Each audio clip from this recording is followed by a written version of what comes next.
Hello everybody, so welcome back to part 2 of the non-specific immune response.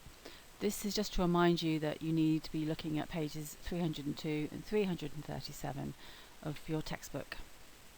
Now we are to be looking at the role of phagocytes in the process of phagocytosis. We're going to be looking at mast cells and what they do, and then we're going to be looking at the range of different types of molecules which are also play a part in coordinating this non-specific immune response. So let's just remind ourselves about what we've done already on the non-specific immune response. We've already covered all the information about the barriers, the physical barriers that reduce the chances of being infected by microorganisms in the first place. And we've made a start on the cells. So what we've looked at with the cells is we've particularly looked at the group of cells which come under the heading of phagocytes. We haven't talked about mast cells, but we're going to come on to that next.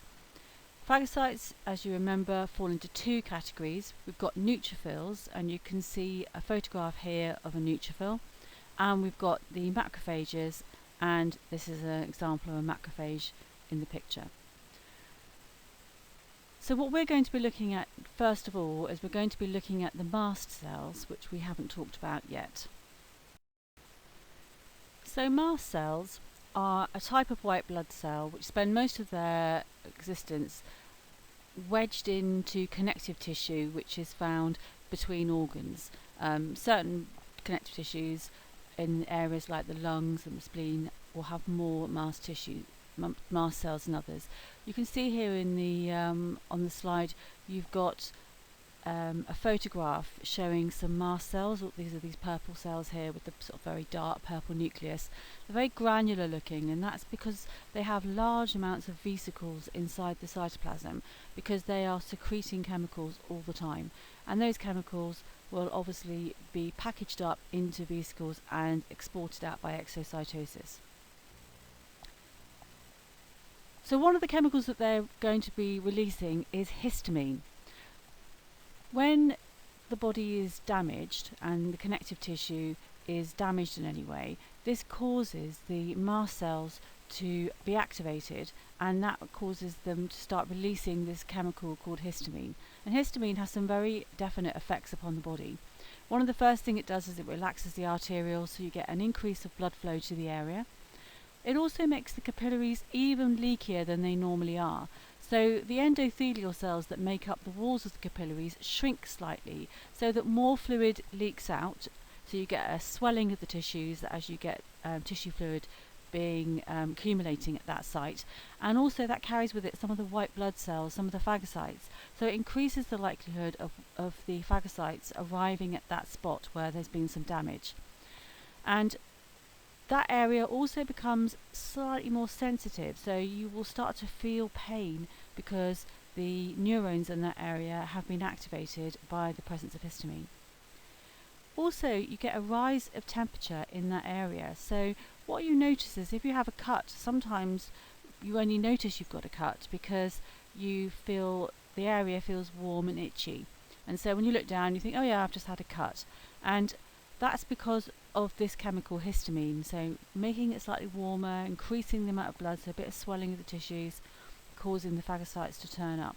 This slight increase of temperature is also useful because what it does is it actually makes it more difficult for any pathogens that have got in to reproduce, because they need a slightly lower temperature in order to reproduce effectively.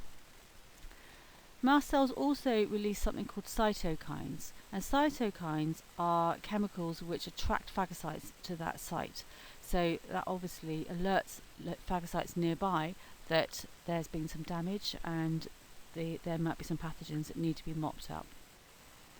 We also then will sometimes see that the activation of these mast cells will cause things like rashes and hives, which you can see on the surface of your skin.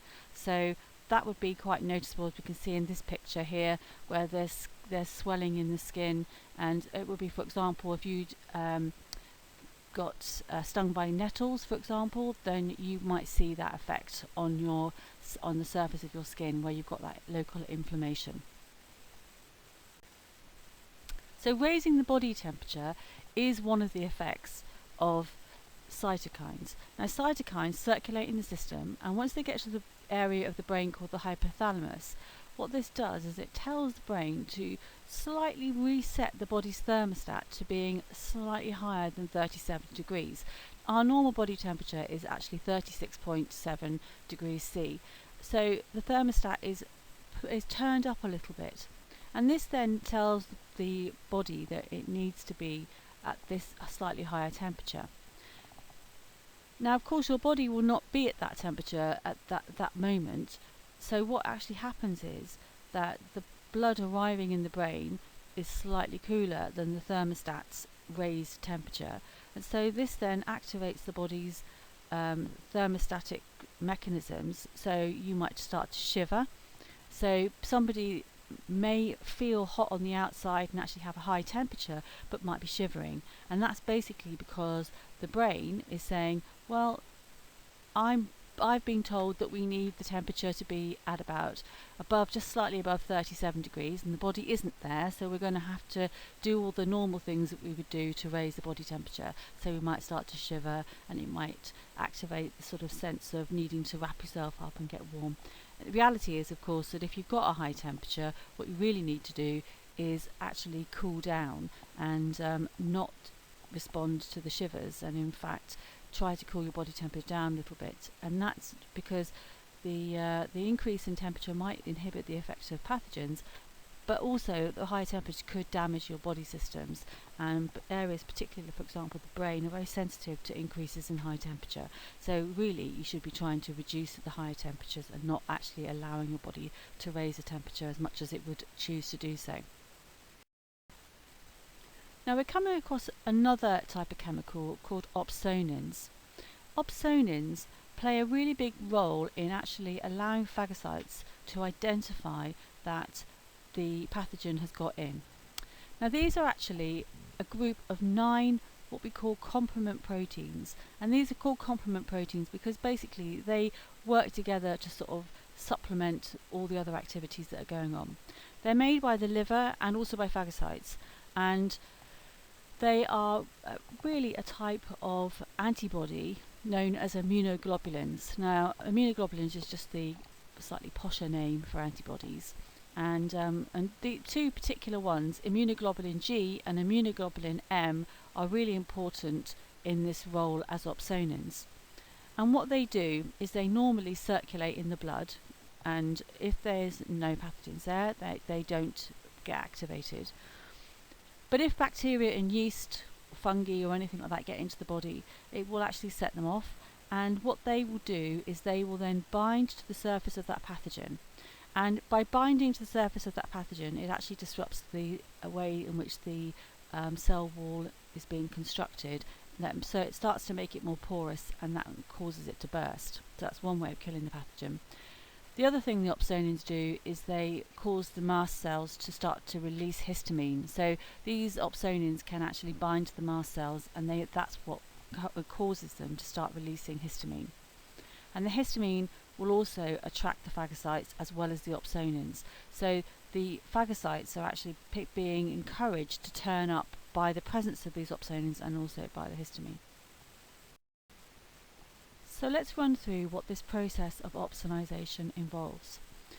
We have these complement proteins which are normally inactive inside the blood, and these will be activated once they come into contact with a bacterium. So here we have one of the complement proteins, and we've got 2 different shapes on each side of this protein. So this could be one of the immunoglobulins.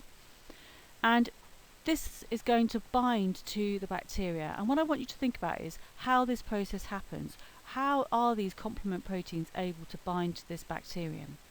I'll let you think about that as I just discuss the rest of this process. So once these opsonins have actually bound to the bacteria, this then is going to alert the phagocytes that there is in fact a bacteria or a pathogen in the system. And this is going to cause the phagocytes to move towards this bacteria. Now, if you look at the surface of these phagocytes, you'll see that you've got a shape which is complementary to the shape of the opsonins. And this is the answer to the question I asked earlier. The phagocyte is able to bind to these opsonin proteins in the same way as they bound to the bacteria. They have a complementary shape which is going to fit to the surface shape of a molecule on the surface of the bacteria. So it's a bit like a jigsaw puzzle all fitting together.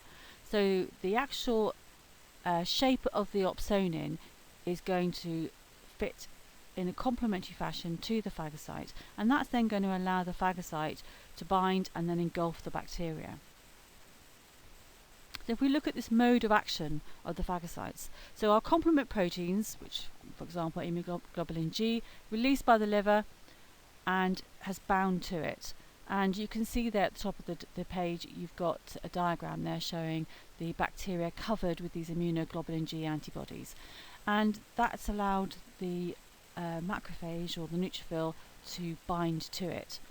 So the macrophage is then going to start to create a vesicle using something called pseudopodia. So the membrane is going to form these kind of like arms that are going to encircle the pathogen, and it's going to start engulfing the pathogen, and it's going to create effectively a very large vesicle surrounding that pathogen. And once it's got the pathogen completely surrounded by this vesicle, it can then carry on with the next stage. This diagram shows quite nicely all the different sequence of events that happens during phagocytosis. And you can see here on the diagram I've labelled up the lysosomes, one of the pseudopodia, and the pathogen. So the first thing that's going to happen is the pathogen is ingested, which we've already discussed, and it's now enclosed within a membrane-bound vacuole known as a phagosome. So this is one of those words that you should add to your list of words that I mentioned in part 1 of this presentation. The next thing that's going to happen is that this is going to stimulate the lysosomes to move towards the phagosome, and then once they get there they fuse with it. So these are just all made of cell surface membrane, and so the membranes are going to fuse together, and that's going to empty the contents of the lysosomes into the phagolysosome, which has now been created. And these enzymes are then going to digest away the pathogen, and what that's going to leave us with is some products, some of which might be absorbed by the phagocyte itself, and anything else will just be ejected by exocytosis out into the tissue fluid surrounding it. Now the phagocyte, if it does this with a lot of pathogens, might eventually die because it becomes effectively worn out by all of its activities, or it might just go on and actually continue carrying on doing its job. It depends really whether it's a neutrophil or whether it's a macrophage. This whole process can be seen summarised on page 318. So what I would like you to do, it says here on the task, draw a diagram from page 318 and explain the role of the following. So your phagosome, your lysosomes, your phagolysosome, antigens, antibodies and opsonins, and receptors. Just got a lovely picture here showing a phagocyte and how it's responding to some bacteria. Just to remind you that one of the tips involved with this is that quite often people talk about phagocytes eating the pathogens, and that would not get you any marks. You do need to talk about them engulfing and ingesting them, and that's what they're looking for. So if we look at phagocytosis, we know that it is carried out by two types of cell, the neutrophils and the macrophages. The neutrophils get going very quickly. It takes them about 10 minutes to get started, and they can complete their job quite quickly. The macrophages take a bit longer, but that's partly because what they do is they add another step. Now, it's worth remembering as well that phagocytosis occurs at the beginning and throughout the whole immune response. So even when the lymphocytes have got involved, phagocytosis is still happening.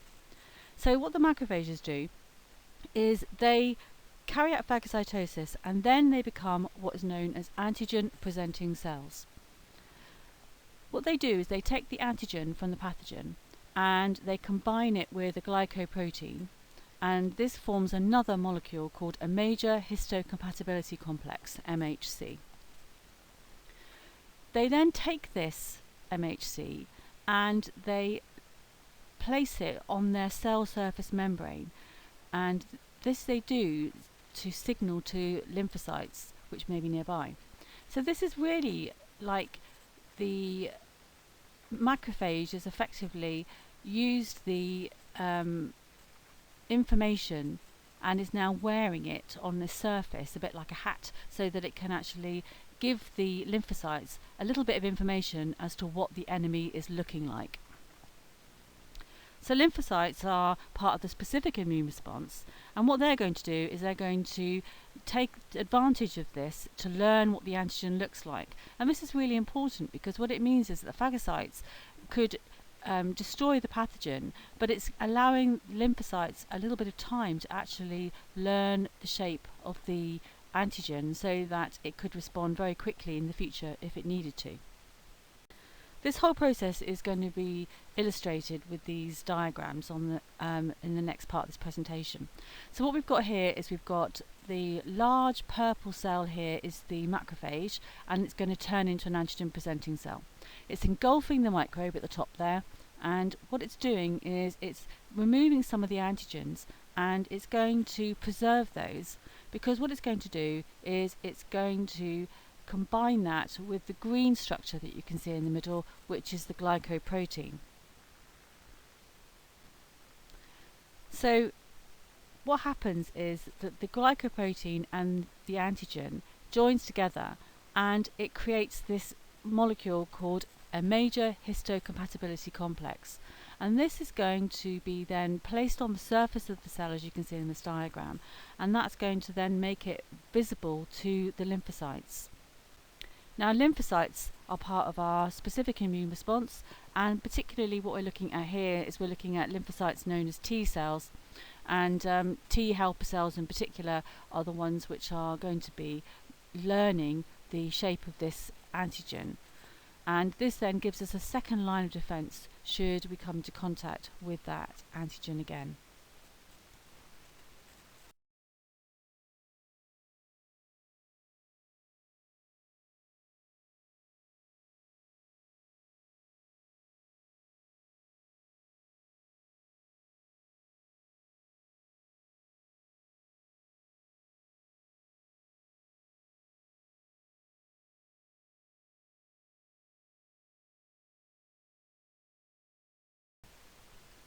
So just to remind you, before we finish on this, we just need to remember that phagocytosis involves a range of processes which are linked to other areas of the course. So for example, we have had to talk about the role of the cytoskeleton in moving the phagocytes and also in the formation of the pseudopodia. So the pseudopodia are created by the scaffolding effect of the cytoskeleton moving forward to actually allow the cytoplasm to move forward.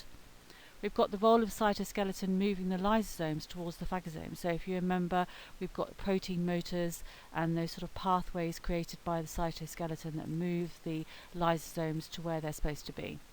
We've got cell signalling using cytokines and the major histocompatibility complexes.